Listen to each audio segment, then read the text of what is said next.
माननीय पोलीस अधीक्षक संदीप घुगे आणि माननीय अपर पोलीस अधीक्षक कल्पना बारवकर यांच्या सूचनेनुसार सांगली स्थानिक गुन्हे अन्वेषण शाखेकडून मोटारसायकल चोरीच्या गुन्ह्यांवर मोठी कारवाई करण्यात आली। पोलीस निरीक्षक सतीश शिंदे यांच्या मार्गदर्शनाखाली सहाय्यक पोलीस निरीक्षक नितीन सावंत व त्यांच्या पथकाने मिरज विभागात पेट्रोलिंग करताना ढोर गल्ली मिरज येथे सापळा रचून सूरज उमेश ओमासे वय वर्ष 19 राहणार बेडक या चोरीच्या स्प्लेंडर मोटारसायकलसह ताब्यात घेतला।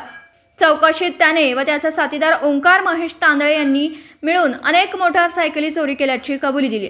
पुढील तपास वर्गीय उत्तमराव पाटील जैवविविधता उद्यान बोलवाड येथून तब्बल 8 मोटारसायकली जप्त करण्यात आल्या। तसेच तासगाव तानंग फाटा परिसरातून आरोपी योगेश विजय मिर्जे यास ताब्यात घेऊन आणखी एक मोटारसायकल मिळवण्यात आली। त्याच्याकडून मिळालेल्या माहितीनुसार वैभव प्रकाश रोमन याच्या बंद घरातून पोलिसांनी आणखी 5 चोरीच्या मोटारसायकली हस्तगत केल्या। सदर जप्त केलेल्या 13 मोटारसायकलींपैकी काहींचे गुन्हे मिरज शहर, MIDC कुपवाड, तासगाव, मिरज ग्रामीण तसेच कोल्हापूर जिल्ह्यातील शिरोळ, कुरुंदवाड आणि कर्नाटकातील रायचूर पोलीस ठाण्यात दाखल असल्याचं निष्पन्न झालं। जप्त मुद्देमाल व आरोपींना पुढील तपासासाठी मिरज शहर व MIDC कुपवाड पोलीस ठाण्याकडे वर्ग करण्यात आला असून पुढील तपास सुरू आहे। दिवसभरातील घडामोडींचा आढावा घेण्यासाठी पाहत रहा N24 मराठी न्यूज चॅनल।